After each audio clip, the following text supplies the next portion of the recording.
مشہور روایات کے مطابق ایک عظیم آندھی سے تباہ کیا گیا تھا۔ قرآن مجید فرقان حمید کے مطابق یہ قوم دنیا و آخرت دونوں میں اللہ کی رحمت سے دور اور محروم ہے۔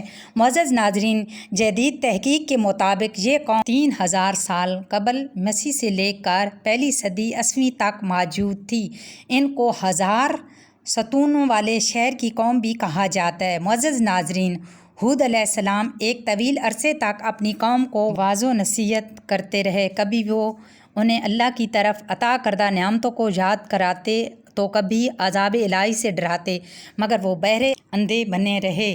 تاریخی کتب میں ہے کہ حضرت ہود علیہ السلام مسلسل 50 یا اس سے بھی زیادہ درس و نصیحت میں مصروف رہے۔ قوم عاد کے 13 قبائل میں سے لقمان اور خلجان نامی قبائل نہایت ہی طاقتور تھے اور انہیں حکمران کی حیثیت حاصل تھی۔ حضرت ہود علیہ السلام نے دعوت حق دی، کفر شرک چھوڑ کر ایک اللہ کی بندگی طرف بلایا تو لقمان قبیلے نے سخت مزاحمت کی اور حضرت ہود علیہ السلام کی دشمن ہو گئے۔ اس کے برعکس دوسرے قبیلے خلجان نے حضرت ہود علیہ السلام کی باتوں پر غور کیا اور ان میں سے اکثر جلد ہی آپ کی دعوت کو قبول کر کے آپ پر ایمان لے آئے۔ حضرت ہود علیہ السلام نے اپنی قوم کو رائے حق پر گامزن کرنے کی ہر ممکن کوشش کی، مگر ان کی دعوت قبول کرنے سے انکار کر دیا تو بالآخر انہوں نے بارگاہ الہی میں مدد کے لیے دست دعا دراز کی، جس سے قرآن کریم نے یوں بیان کیا ہے۔ نبی نے دعا کی کہ اے پروردگار، انہوں نے مجھے جھوٹا کہا ہے اور تو میری مدد فرما۔ اللہ نے اپنے نبی کی فریاد کے جواب میں فرمایا، اے نبی، یہ بہت جلد اپنے کیے پر پچھتانے لگیں گے۔ معزز ناظرین، اللہ رب العزت نے اپنے نبی کی دعا قبول فرمائی اور قوم عاد پر عذاب کی ابتدا ہو گئی۔ بادلوں کے فرشتوں کو حکم دیا گیا کہ اب بارش نہ برسائی جائے۔ چشموں کے فرشتوں کو حکم دیا گیا ان کے ٹھنڈے، میٹھے اور شفا پانی سے لبریز چشموں اور آبشاروں کو خشک کر دو۔ ناظرین، روایات میں آتا ہے کہ دیکھتے ہی دیکھتے ان کے سرسبز شاداب کھیت کھلیان سوکھنے لگے اور مویشی مرنے لگے، یہاں تک کہ لوگ پینے کے پانی تک کو ترسنے لگے۔ کثیر تعداد میں پیدا ہونے والے پھل اور اناج ناپید ہو گئے۔ پوری قوم خشک سالی کا شکار ہو کر بدحال اور پریشان ہو گئی۔ یہ سلسلہ مسلسل 3 سال تک جاری رہا۔ حضرت ہود علیہ السلام نے اپنی قوم کی طرف دیکھا تو پریشان ہو گئے۔ آپ بہت افسردہ اور پریشان رہنے لگے اور پھر ایک دن انہوں نے اپنی قوم سے فرمایا، اے میری قوم کے لوگو، تم اپنے پالنے والے سے بخشش مانگو، اس کے آگے توبہ استغفار کرو اور تم پر آسمان سے بارش برسائے گا، تمہاری قوت طاقت میں اضافہ فرمائے گا، اور دیکھو گنہگار بن کر روح گردانی نہ کرو۔ قرآن کریم اور حدیث مبارکہ میں توبہ استغفار کے بڑے فوائد بیان کیے گئے ہیں۔ معزز ناظرین، ابن ماجہ اور ابو داؤد میں حدیث مبارکہ ہے، جو پابندی سے استغفار کرتا ہے اللہ رب العزت اس کے لیے ہر فکر سے کوشیدگی اور ہر تنگی سے راستہ بنا دیتا ہے اور اس سے ایسی جگہ سے روزی دیتا ہے جو اس کے وہم و گمان میں بھی نہیں ہوتا۔ بہرحال حضرت ہود علیہ السلام کے لاکھوں سمجھانے کے باوجود اس قوم پر کوئی اثر نہ ہوا، بلکہ نہایت ڈھٹائی کا مظاہرہ کرتے ہوئے کہنے لگے کہ ہم محض تیرے کہنے پر اپنے آباء و اجداد کے اور اپنے ان معبودوں کو نہیں چھوڑ سکتے جو ہمارے آباء و اجداد سے چلے آتے ہیں۔ قرآن کریم نے اسے یوں بیان کیا ہے کہ اے ہود، ہم تمہارے پاس کوئی دلیل تو لائے نہیں، ہم صرف تمہارے کہنے سے نہ اپنے معبودوں کو چھوڑنے والے ہیں اور نہ تم پر ایمان لانے والے ہیں، بلکہ ہم تو یہ سمجھتے ہیں کہ ہمارے کسی معبود نے تمہیں اس عصیب زدہ اور دیوانہ کر دیا ہے۔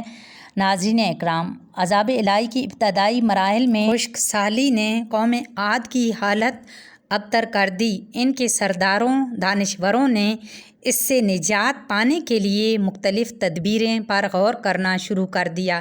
یہ بات بڑی حیران کن ہے کہ پچھلی قوموں کو بھی کوئی مشکل گھیرتی تو وہ اس سے نجات کے لیے حجاز مقدس کا سفر کرتے اور بیت اللہ شریف میں جا کر اللہ کے آگے آہوزاری کرتے، یعنی کافر قومیں بھی اس حقیقت کو تسلیم کرتی تھیں کہ اس ارض و سما میں ایک لافانی طاقت موجود ہے، مگر اس کے باوجود جب نبی اور رسول یہ کہتے تو ان کی عقل پر پردہ آ جاتا۔ قوم عاد کے سرداروں نے یہی فیصلہ کیا کہ قوم کے سرکردہ افراد بیت اللہ شریف جا کر ان دیکھے خدا کے سامنے فریاد کرتے ہیں۔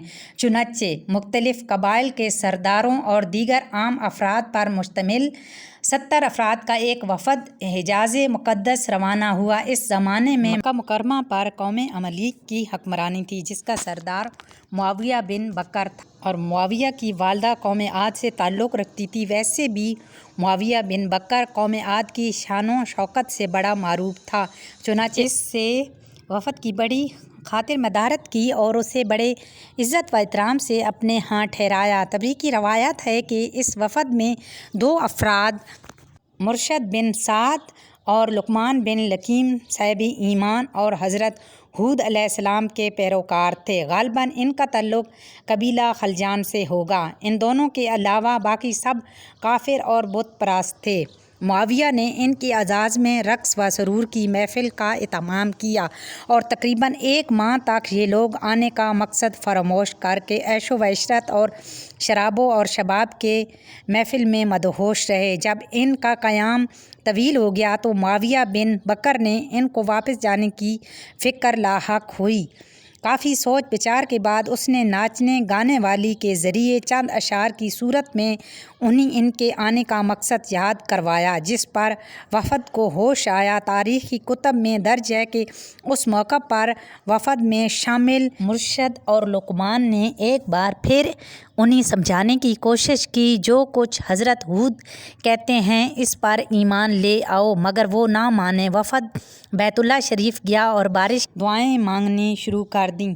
ابھی تھوڑی دیر ہی گزری تھی کہ اللہ رب العزت نے آسمان پر 3 رنگوں کے بادل بھیج دیے، جن میں ایک سفید تھا، دوسرا سیاہ اور تیسرا سرخ۔ اس کے ساتھ ہی آسمانوں سے ندائے غیب آئی، اب اپنے اور اپنی قوم کے لیے ان تینوں میں سے ایک کو پسند کر لو۔ چنانچہ وفد نے سوچ بچار کے بعد سیاہ بادل کو اپنے لیے پسند کر لیا، جس کے ساتھ ہی سفید اور سرخ ٹکڑے آسمان سے غائب ہو گئے اور ابر سیاہ آہستہ آہستہ آسمان پر چھانے لگا۔ وہ لوگ اپنی دعا کی قبولیت پر بڑے خوش تھے اور سمجھتے تھے کہ اب خشک سالی ختم ہو جائے گی۔ ناظرین اکرام، روایت میں آتا ہے کہ پوری قوم نے خوشیاں منانی شروع کر دیں، مگر حضرت ہود علیہ السلام سمجھ گئے تھے کہ یہ عذاب الہی ہے، لہٰذا انہوں نے ایک بار پھر اپنی قوم کو مخاطب کرتے ہوئے یہ فرمایا: اے میری قوم، یہ اللہ کا عذاب ہے جو تم پر نازل ہونا چاہتا ہے۔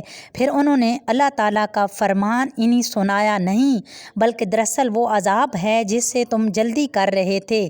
یہ ہوا کا طوفان ہے جس میں دردناک عذاب چلا آ رہا ہے، اپنے رب کے حکم سے ہر چیز تباہ کر ڈالے گا۔ ناظرین اکرام، حدیث شریف میں آتا ہے کہ اماں عائشہ صدیقہ رضی اللہ تعالیٰ عنہا حضور نبی کریم صلی اللہ علیہ وآلہ وسلم سے پوچھا: یا رسول اللہ صلی اللہ علیہ وآلہ وسلم، لوگ تو بادل دیکھ کر خوش ہوتے ہیں کہ اب بارش ہوگی، مگر آپ کے چہرے پر اس کے برعکس تشویش کے آثار نظر آتے ہیں۔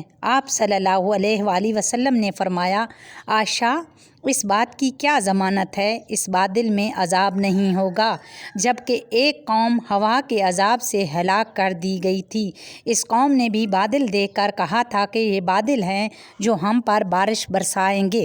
ناظرین اکرام، روایت میں آتا ہے کہ قوم عاد نے اس عذاب بصورت بادل اپنی بستیوں کی طرف آتے دیکھا تو کہنے لگے کہ یہ تو بادل ہیں، ہم پر بارش کرنے والے ہیں۔ قرآن کریم میں ہے کہ اللہ رب العزت نے تیز آندھی کا یہ عذاب 7 راتوں اور 8 دنوں تک مسلسل جاری رکھا۔